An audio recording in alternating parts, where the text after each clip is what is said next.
अस्सलाम वालेकुम। Welcome to my channel math physics intersection. I hope आप सब खैरियत से होंगे।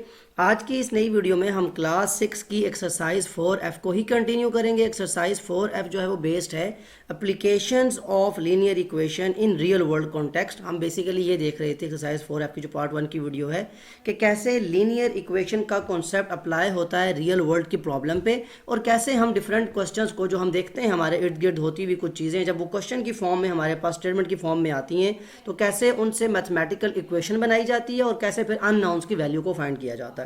तो जितना भी कॉन्सेप्ट है इसके बारे में, और जो फर्स्ट 3 क्वेश्चंस हैं हमारे वो प्रीवियस वीडियो में सॉल्व हो चुके हैं। अगर तो वीडियो आप देखते आ रहे हैं तो फिर तो कंटिन्यू करना आपके लिए बहुत ज़्यादा ईजी है।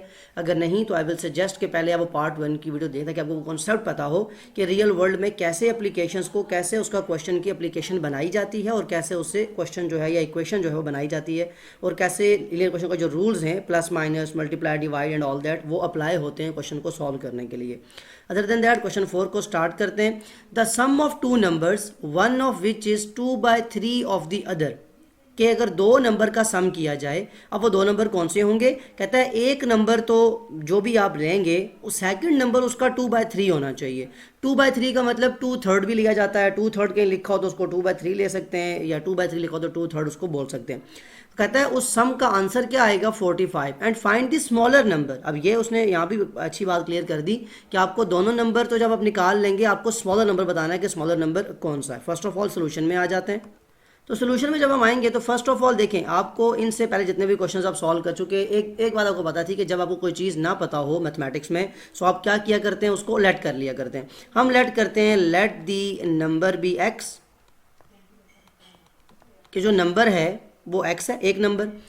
जब उनका सम करना है, सम मीन्स एडिशन करनी है, तो दूसरा नंबर को पता होना चाहिए जिसको हम सम करें। तो अगर एक नंबर x है तो उसने कहा one of which is 2/3 of the other, कि जो एक नंबर आप लेंगे उसका 2/3। देन द सेकंड नंबर, ये आप याद रखें कि अगर आपका एक नंबर x है तो सेकंड नंबर ऑटोमेटिकली आपका क्या बन जाएगा 2/3 किसका? ऑफ द अदर, जिस नंबर को आपने लिया हुआ है। एक एक वर्ड, एक एक लाइन जो लिखी होती है बहुत ज़्यादा इंपॉर्टेंट होती है। तो कहता है सम करें, दोनों को ऐड करें, किसको? एक नंबर जो आप लेंगे उसी का 2/3 ऑफ द अदर। तो यहाँ पे ये एक्स लगाना ज़रूरी है।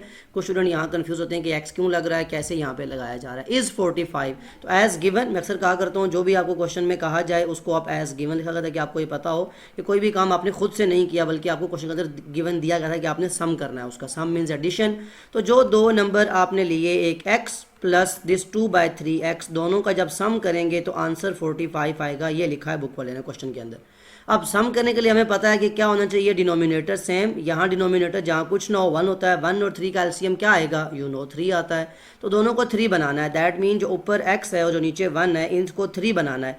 1 3 कैसे बनेगा? जब उसको मैं मल्टीप्लाई बाय 3 करूँगा, और जो काम डिनोमिनेटर में होता है वही काम न्यूमिनेटर में होता है। प्लस यहाँ पे 2x/3 या 2/3x, दोनों का मतलब सेम होता है। मैं इसलिए चीज़ें लिखा करता हूँ वैसे, ताकि आपका ये कॉन्सेप्ट साथ साथ कुछ चीज़ों में क्लियर रहे कि कहीं 2/3x लिखा हो या 2x/3 लिखा हो, दोनों का मतलब एक ही है। जस्ट टू मेक श्योर कि आपको इन चीज़ों का पता हो। मैं यहाँ लाइन लगा रहा हूँ, इसका जो नेक्स्ट कॉन्सेप्ट है मैं वहाँ लिख रहा हूँ। अब जब डिनोमिनेटर सेम हो जाएं, यानी ये 3x से मल्टीप्लाई हुआ तो 3x हो गया, डिवाइड में 3 है, प्लस इधर लिखा हुआ है 2x/3 और ये इक्वल किसके है? 45 के। अब डिनोमिनेटर सेम हो गया, इसे एक बार लिख लें, ऊपर आ जाएगा 3x + 2x which is equal to 45। ये 3 यहाँ पे क्या हो रहा था? डिवाइड, तो वहाँ जाके क्या हो जाएगा? मल्टीप्लाई। एक्सरसाइज 4D का कॉन्सेप्ट है। और 3x + 2x कितना हो जाता है? 5x is equal to 45 multiply by 3। Rough work में ज़रा 45 को 3 से मल्टीप्लाई करके देख लें। 3 5 ज़ार 15, 1 कैरी, 3 4 ज़ार 12 और 1 3। दैट मीन आपके पास जो 5x आएगा वो कितना आ जाएगा? 135। क्या ये वैल्यू है? बिल्कुल भी नहीं। कैसे कि ये जो 5 यहाँ मल्टीप्लाई हो रहा है वहाँ जाके डिवाइड हो जाएगा। दैट मीन x की जो वैल्यू आएगी वो आएगी 135/5। क्या कटिंग हो सकती है? बिल्कुल हो सकती है। उसके लिए आप इस चीज़ को रेज कर लें, यहीं पे दोबारा ये डिवीजन कर लें। दैट मीन्स 135 को 5 से डिवाइड करें। 5 2 ज़ार 10, माइनस करेंगे 3 आएगा, ये 5 नीचे उतारेंगे, 5 7 ज़ार 35। दैट मीन x की जो वैल्यू आ गई आपके पास वो क्या आ गई? 27। लेकिन क्या आपको x की वैल्यू फाइंड करनी थी? नहीं, उसने कहा था फाइंड द स्मॉलर नंबर। तो याद रखें कि आपके पास जो नंबर, अब यहाँ से ये सारा काम आप कर चुके हैं, इसको मैं करने लगा हूँ, ठीक है। अब आप इसी जगह पे अगला काम करेंगे। याद रखें कोई भी नंबर है अगर आपके पास 10, 20, 30 एनी नंबर, जब आप उसका 2/3 या 1/3 या 1/4 ले लेते हैं तो आप उसको स्मॉलर कर रहे होते हैं। मतलब एक बहुत बड़ी क्वांटिटी है आपके पास किसी भी चीज़ की, आप उसका 2/3 निकालते हैं, एक बहुत बड़ा एरिया समझ लें आपके पास है, आप उसका 2/3 निकाल रहे हैं, तो 2/3 हमेशा क्या होगा, छोटा होगा ना उस पूरे एरिया से। यहाँ भी देखिएगा कि द स्मॉलर नंबर, मैं लिख भी देता हूँ, दी स्मॉलर नंबर जिसके बारे में वो कह रहा है वो कौन सा होगा, smaller number will be equal to 2/3x। दो नंबर लिए थे ना आपने, एक x लिया था, एक 2/3x, तो स्मॉलर नंबर वो होगा जो 2/3 होगा। कैसे, अब जरा चेक करें, 2/3, x की जगह x की वैल्यू, क्या वैल्यू है x की, 27, या x की वैल्यू आप पुट कर सकते हैं, या आपको कॉन्सेप्ट पता है, एक्सरसाइज 4b में भी किया आपने, 4c 4d में भी किया। 3 9s are 27, अब आपके पास बच गया 2 और ब्रैकेट में 9, bracket means multiplication, 2 9s are 18, so 18 is the smaller number. Check करें दो नंबर कौन थे, 27 और 18, तो स्मॉलर कौन है, आपको सॉल्व करने के बाद मिल भी गया। सो 18 इज द स्मॉलर नंबर, ये आपके पास आंसर आ जाएगा। अब जो आपके पास, मैंने उस दिन आपको प्रीवियस जो वीडियो थी उसमें बताया था कि आपके पास जो आंसर आता है वो बेसिकली आपको आपके वर्ड प्रॉब्लम का सोल्यूशन भी होता है, आप उसको चेक कर सकते हैं। तो क्या हमें कहा गया था कि जो दो नंबर आएंगे उनका सम करें तो कितना आना चाहिए, 45। तो ज़रा 27 और 18 को प्लस करें ना, 45 आएगा। और एक number, one number is 2/3 of the other, तो सारा कॉन्सेप्ट यहाँ नज़र आ रहा होगा। तो शुरू में हमने लेट किया था, वो लेट 27 है x की वैल्यू, उसी का अगर 2/3 लें तो 18 आता है, और फिर इन दोनों का सम करें तो 45 आता है। सारी बातें रियल लाइफ की आपको वर्ड प्रॉब्लम के आंसर के बाद दोबारा क्वेश्चन पे अप्लाई होते और जस्टिफाई होते नज़र आ रही हैं। सो ये था क्वेश्चन नंबर 4। अब मूव करते हैं क्वेश्चन नंबर 5 में आपसे क्या पूछा गया। क्वेश्चन नंबर 5 देखें, if a number is tripled, अगर एक नंबर को ट्रिपल कर दिया जाए, ट्रिपल मीन्स मल्टीप्लाई बाय 3 कर दिया जाए। अगर यही क्वेश्चन आ जाए, if a number is doubled, double mean उसको मल्टीप्लाई बाय 2 कर दिया जाए। छोटी छोटी बातें आपको याद रखनी है और सीखनी है। It gives the same result, कहता है अगर किसी नंबर को ट्रिपल करें तो वो सेम रिजल्ट देगा, मतलब उसका आंसर सेम आएगा। किसके साथ, as when 28 is added to it, अगर उसी नंबर में 28 ऐड करें। Find the number. अब क्वेश्चन का मतलब पहले समझ लें, क्या ये रहा है कि एक ऐसा नंबर एग्जिस्ट करता है कि जिसको अगर ट्रिपल करें या जिसमें 28 ऐड करें आंसर सेम आता है। जब आपको ऐसा नंबर ना पता हो तो मैथमेटिक्स में आप क्या किया करते हैं, लेट कर लिया करते हैं, let the number is equal to x. आपने उस नंबर को लेट किया कि x। अब गिवन आपको क्या कहा गया है कि अगर आप इसी नंबर को ट्रिपल करें, ट्रिपल मीन्स मल्टीप्लाई बाय 3 करें, ठीक है। तो अगर उसको ट्रिपल किया जाए यानी मल्टीप्लाई बाय 3 किया तो it gives the same result, का मतलब इक्वल, कि ये सेम आंसर देगा। किसके, जब हम 28 ऐड करें उसी में, यानी जो नंबर हमने लेट किया था इसी में 28 ऐड करें, दोनों के आंसर सेम आएंगे। कैसे जरा चेक करते हैं। 3 को x से मल्टीप्लाई करें, क्या आता है 3x, इधर लिखा हुआ है x प्लस 28। एक्सरसाइज 4D का कॉन्सेप्ट, जब आपको वेरिएबल की वैल्यू फाइंड करना हो तो पहले वेरिएबल को एक तरफ अरेंज किया जाता है। ये प्लस का x, यहाँ के क्या हो जाएगा माइनस का x, और यहाँ बचेगा 28। 3x में से x गए तो 2x बचता है, यहाँ लिखा हुआ है 28। क्या ये वैल्यू है, बिल्कुल भी नहीं, बल्कि ये 2 मल्टीप्लाई जो हो रहा था यहाँ के क्या हो जाएगा डिवाइड। तो x is equal to 28/2, cutting हो सकती है जी, बिल्कुल हो सकती है। 2 1s are 2, 2 4s are 8, that mean x की जो वैल्यू आ गई वो क्या आ गई 14, और यही आपका आंसर भी है, यही नंबर था जो आपको चाहिए था। लेकिन अगेन वो बात मैंने पहले प्रीवियस क्वेश्चन में भी बताई आपको, यही क्वेश्चन आप चेक कर सकते हैं, और ये रफ वर्क में अपनी आसानी के लिए आपने चेक करना है, ठीक है। क्वेश्चन का हिस्सा नहीं है, क्वेश्चन यहाँ कंप्लीट हो गया आपका। x इज इक्वल टू 14 आप लिख सकते हैं, so the number we required is 14, या ना भी लिखें तो आपका x की वैल्यू आ चुकी है।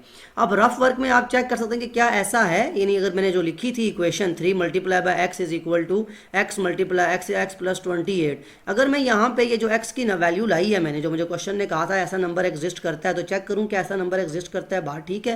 तो 3 मल्टीप्लाई x की जगह x की वैल्यू क्या है 14 इज इक्वल टू, यहाँ भी x की वैल्यू क्या है 14 प्लस 28। मैं अगेन कह रहा हूँ ये आपके रफ वर्क का काम है चेक करने के लिए कि आपका सोल्यूशन जो आया है वो ठीक है या नहीं। 14 3s are मल्टीप्लाई करके चेक कर लें, 14 3s are 3 4s are 12, 1 carry, 3 1s are 3 और 1 4, 42 आ गया लेफ्ट हैंड साइड पे। 28 और 14 को प्लस करें, मुझे बताएं क्या आएगा, 8 और 4 12, 2 आया, 1 कैरी, 2 प्लस 1 और प्लस 3 प्लस 1 4, 42। तो क्या आपकी left hand side right hand side same आ गई या नहीं आ गई। याद रखें किसी भी वर्ड प्रॉब्लम में आप अपना आंसर खुद चेक कर सकते हैं। ये वो मेथड था कि आपको जो नंबर कहा गया आपने फाइंड कर लिया 14 वो नंबर है, तो क्या 14 हमारी बात को जस्टिफाई कर रहा है, जी बिल्कुल। अगर 14 को ट्रिपल किया जाए या 14 में 28 ऐड किया जाए, दोनों बातों से as it gives the same result, वो क्वेश्चन की जो बात है वो जस्टिफाई होती है, आपने देख ली है। सो ये सबसे अच्छी बात है रियल वर्ल्ड प्रॉब्लम की या वर्ड प्रॉब्लम के जो क्वेश्चंस होते हैं उनकी। अब मूव करते हैं क्वेश्चन नंबर 6 की तरफ। क्वेश्चन नंबर 6 देखें, a travel agency is planning for a holiday for a group of people. एक ट्रैवल एजेंसी है, आपके पास बहुत सी ऐसी आपको पोस्ट मिलती हैं, एड्स मिलते हैं जहाँ पे बताया जाता है कि बहुत सी ट्रैवल एजेंसी जो है वो एक हॉलीडे प्लान कर रही है ग्रुप ऑफ पीपल के लिए, तो आप अप्लाई करते हैं उसमें। अब आगे देखें ज़रा वो कैसे आपको रियल वर्ल्ड जो आपने कभी अगर गए होंगे आप ट्रैवल करने, वही बात आपको यहाँ मिलेगी भी। The agency receive quotation from 2 coach companies Maya express and great holidays. अब होता यह है कि जब भी कोई ऐसी प्लानिंग की जाए तो आप चेक करते हैं कि क्या, जैसे यहाँ पे हमारे पास डेवो एंड डिफरेंट काइंड ऑफ जो है ना हमारे पास बस कंपनीज़ हैं, कोच कंपनीज़ हैं, तो उनसे आप कोटेशंस लेते हैं कि आप बताएं आप कितना हमें चार्ज करेंगे पर पर्सन या कुछ भी, तो फिर वो अपनी कोटेशन बना के देते हैं, जैसे कॉम बिजनेस एक पूरा पोर्टफोलियो होता है। सो खैर यहाँ पे हम ये देख रहे हैं कि आपके पास 2 कोच कंपनीज थी, उन्होंने अपना अपना जो है ना वो कोटेशंस दी। माया एक्सप्रेस ने कहा, Maya Express charges $15 for each person, कि जितने भी लोग जाएंगे हम पर पर्सन आपसे इतने पैसे लेंगे, ये उनका रेट था। बात होगी, पहली कोटेशन ये मिली आपको। वाइल ग्रेट हॉलीडेज, जो दूसरी कंपनी है ग्रेट हॉलीडे, उन्होंने कहा कि हम आपसे एक फिक्स अमाउंट लेंगे $84 की, ये फिक्स्ड है, मतलब जितने भी पर्सन जाएं, और एक्स्ट्रा पैसे लेंगे $12 पर पर्सन, हम उनसे कम लेंगे। वो $15 ले रहे हैं, हम $12 लेंगे, लेकिन हमारे एक और शर्त भी है कि हम आपसे $84 फिक्स अमाउंट भी लेनी है। सो ये दोनों ये कोटेशंस आ गई। अब हमसे क्वेश्चन क्या है इस सारी बात को बताने के बाद कि if the total amount charge by each company is the same. Question वाले कह रहे हैं अगर दोनों की जो कंपनी जो उनसे चार्ज के दोनों का सेम अगर आंसर हो, यानी इक्वल टू आ जाए, ये आप खुद चेक कर चुके हैं, उनको पता है ये इक्वल आता है, हमारा काम यहाँ पे जस्ट को इक्वल रखना है। तो हमसे क्या पूछा जा रहा है, find the number of people going on the holiday. हमारे पास सबसे फर्स्ट काम क्या है कि जो चीज़ हमें ना पता हो हम उसे लेट कर लिया करते हैं, तो हम करते हैं let the number of people is equal to x. जो लोग हॉलीडे पे जा रहे हैं हमने कहा कि वो एक्स हैं। अब एज गिवन हमें जो इन्फॉर्मेशन सारे क्वेश्चन से मिली वो ये कि अगर आपकी जो माया एक्सप्रेस है वो आपसे कितने ले रही है, $15 पर पर्सन, तो अगर x पीपल जा रहे हैं तो 15 मल्टीप्लाई बाय x, यानी अगर 2 लोग जा रहे हैं तो 15 2 जार 30, 10 लोग जा रहे हैं 15 10 जार 150, तो मल्टीप्लाई करना होता है, आपको पता है खुद भी ये। तो अगर एक पर्सन की प्राइस और 15 है तो हमने x रखा हुआ है, तो दैट मीन एज गिवन जो हमारे पास इक्वेशन बनेगी वो बनेगी 15x, ये थ्रू माया एक्सप्रेस, और कहता है ये इक्वल आएगी। ये मैं नहीं कह रहा, क्वेश्चन में दिया हुआ है if the total amount charge by each company is the same, कि वो सेम आएंगे, मतलब सेम प्राइस है, दैट मीन इक्वल है। किसके, माया एक्सप्रेस के जो चार्जेस हैं वो इक्वल हैं ग्रेट हॉलीडे के। वो क्या कह रहे थे कि हम आपसे $84 जो है वो फिक्स अमाउंट लेंगे, प्लस उसके अलावा भी लेंगे क्या, $12 पर पर्सन, जितने लोग जा रहे हैं उनमें से मतलब पर पर्सन $12। जैसे यहाँ पे आपने मल्टीप्लाई किया, यहाँ भी करना पड़ेगा, दैट मीन ये आ जाएगा 12x। अब दोबारा बात को देख लें, क्या है आपके पास कि माया एक्सप्रेस ने कहा कि हम पर पर्सन 15 लेंगे, इसलिए मल्टीप्लाई किया, लेकिन इसने कहा जो दूसरी कंपनी है कि हम 84 आपसे फिक्स्ड अमाउंट है, इसमें कोई चेंज नहीं आ सकता, लेकिन जितने लोग जाएंगे उसकी प्राइस हम इनसे कम कर देते हैं आपको। अब हमने चेक करना है नंबर ऑफ पीपल, यानी x की वैल्यू क्या है, बताएं। अभी आपने क्वेश्चन सॉल्व किए, ये बनाना इंपॉर्टेंट है, इसके बाद तो काम आसान है। क्या है, वेरिएबल को एक तरफ अरेंज किया जाएगा, ओके 15x, ये प्लस का 12x, यहाँ के क्या हो जाएगा माइनस का 12x, इधर क्या रह जाएगा 84, 15 माइनस 12x कितना होता है 3x इज इक्वल टू 84। क्या ये आपका आंसर है, बिल्कुल भी नहीं, बल्कि जो आपके यहाँ पे ये 3 मल्टीप्लाई हो रहा है ये वहाँ से क्या हो जाएगा 84 के साथ डिवाइड, तो आपके पास जो क्वेश्चन बचेगा x is equal to 84 divide by 3। Cutting हो सकती है जी, बिल्कुल हो सकती है, चाहे तो डिवीजन कर लें, हर बंदे की अपनी चॉइस है। 3 1 जार 3, 3 2 जार 6, 2 कैरी आया 24, 3 8 जार 24, x इज इक्वल टू 28। सो आपने x किसको कहा हुआ था, number of people, so the number of people is equal to जो जा रहे हैं ट्रैवलिंग करने, जो प्लान जिन्होंने किया हुआ है वो कितने हैं 28, और यही आपका आंसर भी था। सो अगेन वही बात कि इक्वेशन का कॉन्सेप्ट अप्लाई करना मुश्किल काम नहीं है।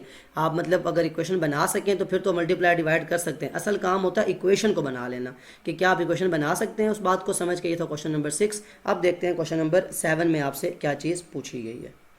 क्वेश्चन नंबर 7 देखें, in a school the number of boys who play soccer is 3 times as much as the number of boys who play badminton। first of all soccer का मतलब football होता है, ये आपको पता होना चाहिए। ये कुछ कंट्रीज़ में, यूरोप में जो है फुटबॉल को सॉकर कहा जाता है, America and different kind of countries में।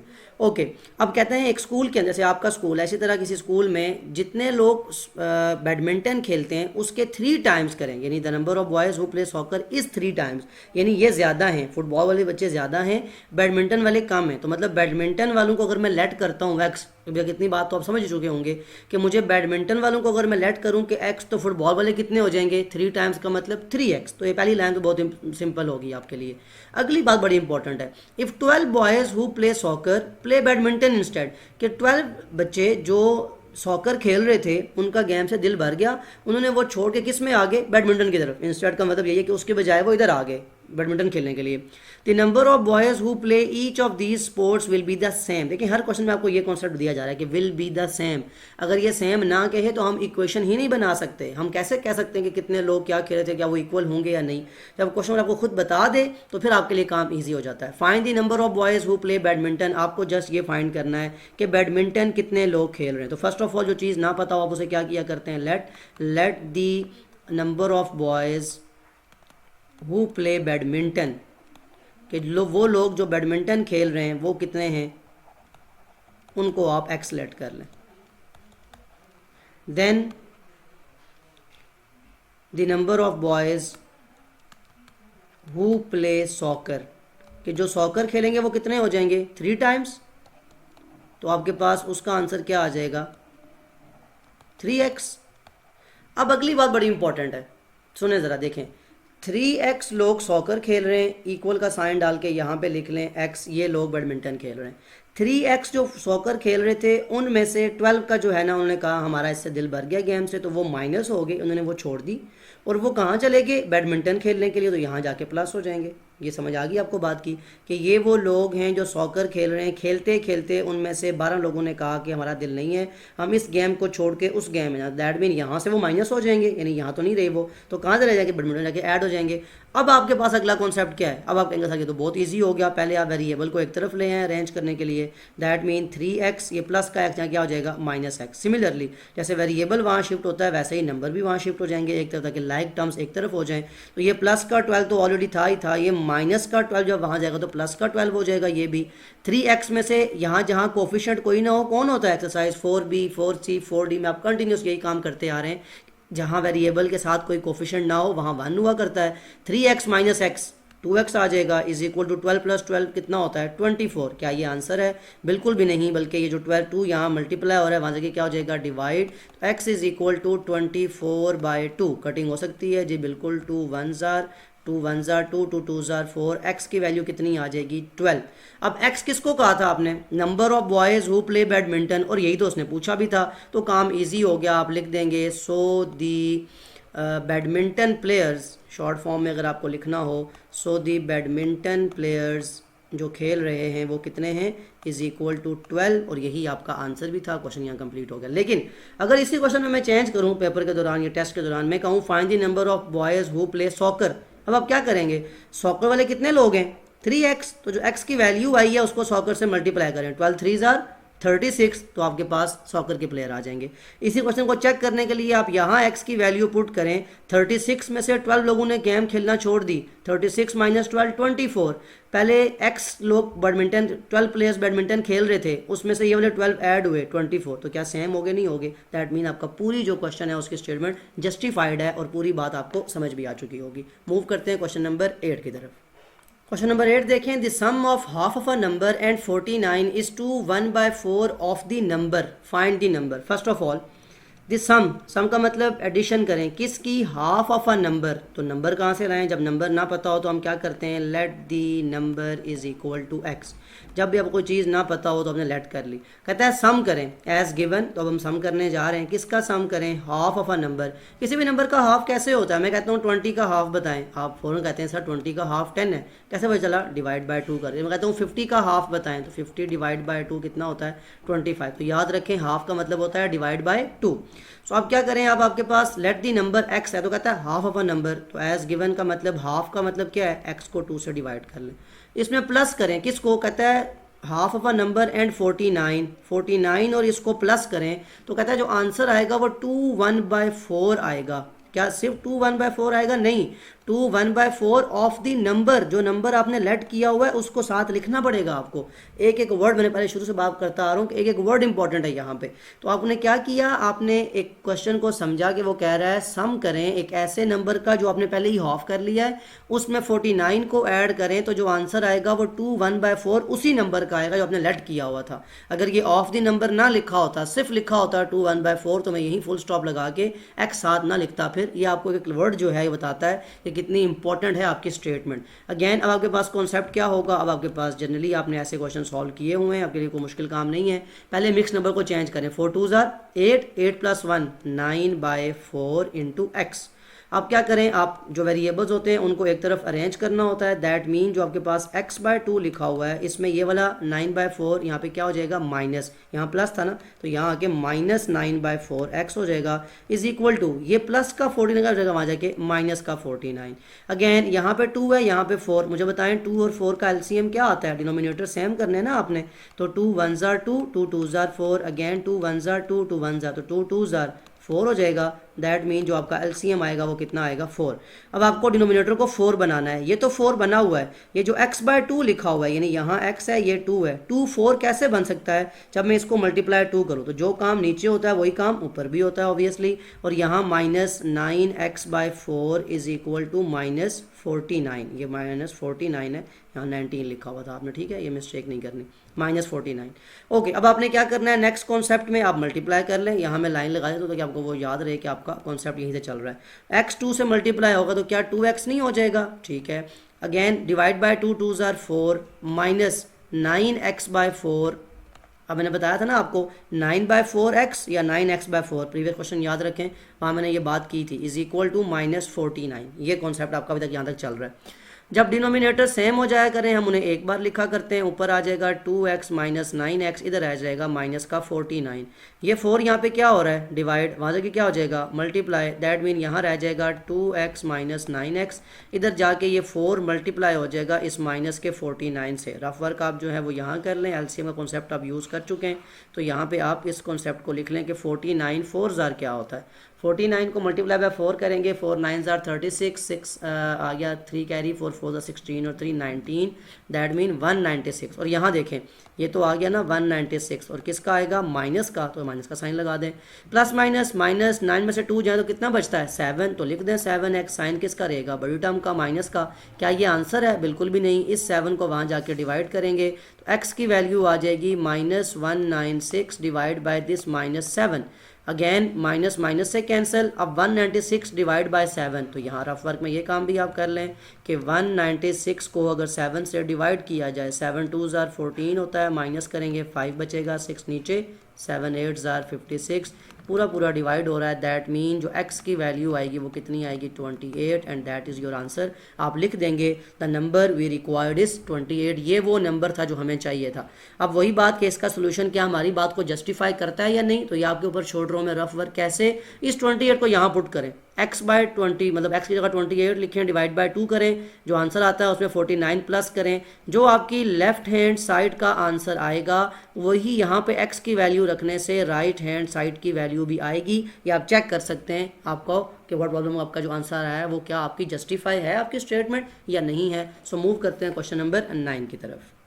Question number 9, when a number is multiplied by 4 before subtracting from 68। अगर किसी नंबर को 4 से मल्टीप्लाई करें और मल्टीप्लाई पहले करें बाद में उसको, मतलब बिफोर सब्ट्रैक्टिंग फ्रॉम 68 से सब्ट्रैक्ट करने से पहले उसको 4 से मल्टीप्लाई कर लें आप अपने ऑन पे, ठीक है, ये कहने का मतलब है। यही अगर आफ्टर लिखा होगा फिर हम बाद में करते, तो एक वर्ड इंपॉर्टेंट याद रखें, इंपॉर्टेंट होता है। The result obtained is the same. जब उसने ये बात कर दी दैट मीन आप इक्वेशन बनाने जा रहे हैं, इक्वल का साइन लगाना है आपने, तो कहता है ये काम करने से आंसर सेम आएगा। किसके सेम आएगा, as 3 times the sum of the number and 4। अब कहता है अगर आप पहले उस नंबर का 4 के साथ सम करें उसको 3 टाइम्स करें तो वो दोनों का मतलब सेम होगा। तो अब आपको पता ही नहीं है नंबर क्या है, तो जब नंबर ना पता हो तो आप क्या काम किया करते हैं, let the number is equal to x. सबसे पहला काम होता है आप नंबर को एक्स लेट कर लें। अब एज गिवन आपको क्या क्या क्वेश्चन में बताया जा रहा था कि अगर आप किसी नंबर को 68 में से माइनस करने से पहले 4x, बिफोर का मतलब है ना, उससे पहले 4 से मल्टीप्लाई करें, तो जब मैं x को 4 से मल्टीप्लाई करूंगा 4x नहीं बन जाएगा? बिल्कुल बन जाएगा। अब इसको सब्ट्रैक्ट करना है, बिफोर सब्ट्रैक्टिंग, यानी ये काम पहले किया और फिर 68, तो ये देखें वही लिखा हुआ है, a number is multiplied by 4 before subtracting from 68, 68 से माइनस करने से पहले उसको 4 से मल्टीप्लाई कर चुका हूँ। The result obtained is the same, तो ये सेम आंसर देगा। किसके सेम? अगर इसी नंबर को, ये लिखा हुआ है ना सम ऑफ द नंबर, नंबर कौन है? x, तो कहता है इसी नंबर को अगर 4 में सम करें, सम का मतलब ऐड करें, और फिर क्या करें, इसको इसका 3 टाइम्स भी लें, as 3 times the sum, 3 times का मतलब 3 से मल्टीप्लाई करें, और मल्टीप्लाई के लिए मैंने ब्रैकेट लगा ली बिकॉज वो एक्सप्रेशन थी। ये आपकी वो इक्वेशन, जब इक्वेशन बन गई आप कहेंगे आपके सर ये काम तो बहुत ईजी हो गया, बिकॉज हमने एक्सरसाइज 4C में देखा था कि एक्सपेंशन करते हुए पहले ये 3x से मल्टीप्लाई होगा, फिर ये 3 4 से होगा, तो 3x से मल्टीप्लाई हुआ 3x, 3 4 से मल्टीप्लाई हुआ 12। अब आप क्या किया करते हैं, आप नंबर्स को एक जगह, वेरिएबल्स को एक जगह अरेंज कर लिया करते हैं, तो दैट मीन ये माइनस का 4x था, प्लस का 3x, यहाँ आके माइनस का 3x हो जाएगा। सिमिलरली ये 12 प्लस का था, ये 68 वहाँ जाके माइनस का 68 हो जाएगा, माइनस माइनस प्लस, 3 और 7 कितना होता है? 7x, साइन किसका रहता है? बड़ी टर्म का, प्लस माइनस माइनस 68 में से 12 को माइनस करें और साइन किसका रहेगा? बड़ी टर्म, 12 8 में से 2 जाएंगे तो 6, 6 में से 1 जाएगा तो 5, दैट मीन 56, और साइन किसका? बड़ी टर्म का। क्या ये आंसर है? बिल्कुल भी नहीं। माइनस 7 वन की क्या हो जाएगा? डिवाइड, दैट मीन जो x की वैल्यू आएगी वो माइनस 56 बाय माइनस 7, कटिंग हो सकती है माइनस माइनस से, 7 1 jar 7 8 jar, very much easy. That mean जो आपकी x की वैल्यू आएगी वो कितनी आ जाएगी? 8, तो आप लिख देंगे that is the required number, यही हमें फाइंड करने के लिए कहा गया था। अब अगेन देखें ज़रा, इसी वैल्यू को, x की वैल्यू को उठा के इसमें पुट करें, 68 minus 4x is equal to 3x, ये आपने वो इक्वेशन बनाई है ना अपनी क्वेश्चन को समझ के। तो याद रखें जो आपके पास वेरिएबल की वैल्यू आती है वो अपनी जो आपने प्रपोज इक्वेशन बनाई होती है खुद से, उसमें पुट करने से आपकी लेफ्ट हैंड साइड की value is equal to right hand side आनी चाहिए। कि मैं सारे प्रीवियस क्वेश्चन आपको बताता रहा हूँ कि कैसे आप वैल्यूज पुट करते हैं और कैसे आपका आंसर सेम आता है। इससे आपकी एक तो जस्टिफाई हो जाती है स्टेटमेंट और आपको पता चल जाता है कि आपका आंसर ठीक है या नहीं, आपका सोल्यूशन यहाँ तक कंप्लीट हो चुका है। वो सिर्फ आपकी आसानी के लिए बता रहा हूँ कि पेपर में अपना आंसर आप खुद चेक कर सकते हैं ऐसे पुट करके। क्वेश्चन नंबर 10 को जरा देखें। क्वेश्चन नंबर 10 में कहा जा रहा है a man is 6 times as old as his son. ऐसी कोई एग्जांपल जो है मैंने कॉन्सेप्ट के स्टार्ट में आपको बताई थी कि ऐसे क्वेश्चन आपके पास रियल वर्ल्ड के आएंगे। अभी तक आपने देखा होगा जितने भी क्वेश्चन आए वो सारे ऐसे ही हैं कि वो रियल वर्ल्ड में ऐसा होता देखते हैं आप, मतलब कोई ऐसी बात नहीं है जिसको आपने कर दिया और वो जस्टिफाई ना हो रही हो। मैं इसलिए कहता हूँ जस्टिफाई स्टेटमेंट का मतलब ये होता है कि जो बात हो रही है क्या रियल वर्ल्ड में ऐसा है, क्या जो आंसर आ रहा है वो आंसर मतलब सेटिस्फाई हो रहा है या नहीं। सो यहाँ भी आप देखें ज़रा, a man is 6 times as old his son, मतलब वो अपने बेटे से 6 टाइम्स है। तो फर्स्ट ऑफ ऑल हमें क्या पता होना चाहिए, उसकी बेटे की उम्र हमें नहीं पता। जब नहीं पता तो हम कहेंगे let the son's age is equal to x. हम कहते हैं उसके बेटे की एज x है, देन उसके फादर की एज, ये जो मैन है, देन दी मैन्स एज, उसकी उम्र क्या हो जाएगी 6x। कैसे? क्योंकि उसने क्या लिखा था 6 टाइम्स, तो 6 टाइम्स का मतलब क्या होता है 6x। ये तो बहुत सिंपल बात होगी, पहली बात तो आपने लिख ली। 20 ईयर्स लेटर, 20 साल बाद, अब आपको पता है आफ्टर 20 ईयर्स क्या हो जाएगा। मैं आपसे पूछता हूँ कि बताएं आपकी अपनी एज अभी क्या है। आप कहते हैं सर 12 ईयर्स, मैं कहता हूँ 20 ईयर्स के बाद। आप फॉरन कहेंगे सर 32। कैसे किया आपने? 20 ऐड कर दिया, उसमें प्लस कर दिया। तो कहता है 20 ईयर्स लेटर, आफ्टर 20 में लिख दिया the man will be twice as old as his son. Change आ गया, पहले वो 6 टाइम्स था अब ट्वाइस हो गया, लेकिन कब? 20 ईयर्स लेटर। तो पहली बात उसके फादर की आज एज जो है वो 6x है, ठीक है। 20 ईयर्स के बाद का मतलब है मैं 20 ईयर्स ऐड कर दूं इनमें, क्योंकि 20 साल गुजर चुके हैं ना। सिमिलरली बेटे की आज की उम्र x है, तो 20 साल का मतलब है कि इसमें भी 20 ईयर्स ऐड कर दें। अब ये उस टाइम का, ये आज का रिलेशनशिप है उनका कि आज अगर वो इतने का है तो उसके फादर इतने के, 20 साल बाद उनका रिलेशनशिप, यानी कि इसमें आ गया ट्वाइस, कि फादर जो हैं वो अपने बेटे की एज के ट्वाइस हैं। ट्वाइस मीन्स डबल है, तो डबल का मतलब मल्टीप्लाई बाय 2। ये आपके पास इक्वेशन बन गई। अब कॉन्सेप्ट कितना स्ट्रांग हो गया आपके पास। अब आपने सिंपली काम क्या करना है, इसको बस ये एक्सपेंशन करें 2x से मल्टीप्लाई, फिर यही 2 जाके 20 से मल्टीप्लाई, एक्सरसाइज 4 में आप करते आए ऐसा। तो क्या बन जाएगा 6x plus 20 is equal to 2x से मल्टीप्लाई हुआ 2x प्लस 2 20 से मल्टीप्लाई हुआ 40। अगेन वही काम के वेरिएबल को एक तरफ अरेंज करें, नंबर्स को एक तरफ अरेंज करें, तो दैट मीन 6x, ये प्लस का 2x, यहाँ आके माइनस का 2x, ये 40 लिखा हुआ था, प्लस का 20 वहाँ जाके माइनस का 20, 6x में से 2 जाएँ तो 4x, 40 माइनस 20 हो तो 20। क्या ये आंसर है? बिल्कुल भी नहीं। आपको पता है अभी वेरिएबल को हमें फाइंड करना है। दैट मीन ये 4 जो यहाँ मल्टीप्लाई हो रहा है वहाँ से क्या हो जाएगा? Divide x is equal to 20/4। क्या कटिंग हो सकती है जी? बिल्कुल। 4 1s are 4 5s are। x की वैल्यू क्या आ गई? 5, which implies x is equal to 5। अब x किसको कहा था आपने? सन को। तो सन एज की आपके पास आ गए, son's age is equal to 5 years. तो ये लिख लें आप, सन्स एज एट प्रेजेंट, अभी की बात हो रही है, ठीक है, एट प्रेजेंट भी लिख लें चलें आपकी आसानी के लिए, कि अभी उसके बेटे की एज 5 ईयर्स है। सिमिलरली ये 5 दोबारा लिख लें, 5 और साथ में वाई ईयर्स के लिए। Then father's age, man's age क्या होगी आज के दिन में? मैंस एज कितनी थी? 6x, 6 इंटू ये लिखा था ना, x की जगह 5 पुट करें ना, 6 5s are 30 ईयर्स। यानी अब बात को समझें, क्वेश्चन सॉल्व करने के बाद आपको क्या मिला कि उसके बेटे की आज की एज 5 ईयर्स है आज प्रेजेंट में, और उसके फादर की एज 30 ईयर्स है। लेकिन क्वेश्चन क्या था? Find the age of the man when his son was born. अभी की एज नहीं चाहिए हमें, वो एज चाहिए जब उसका बेटा पैदा हुआ था। अपना ज़रा अपने ऊपर ये क्वेश्चन को लेके आए। आज आप 12 ईयर्स के हैं, आपके फादर लेट सपोज 42 के हैं, ठीक है। अब आपसे मैं पूछता हूँ, बताएं जब आप पैदा हुए आपके फादर की एज कितनी थी? आप अगर 12 ईयर्स के हैं, फादर 42 के हैं, तो क्या करेंगे आप? 42 माइनस 12। आप कहेंगे सर जब मैं पैदा हुआ तो मेरे फादर की एज 30 ईयर्स थी। यही काम यहाँ भी होना है। तो हम क्या लिखेंगे? एज ऑफ मैन, जो हमें फाइंड करने जा रहे हैं, age of man when his son was born, कि जब उसका बेटा पैदा हुआ तो उनकी एज क्या थी? When his son was born. तो वो कैसे आएगी आपके पास सॉल्व करने से?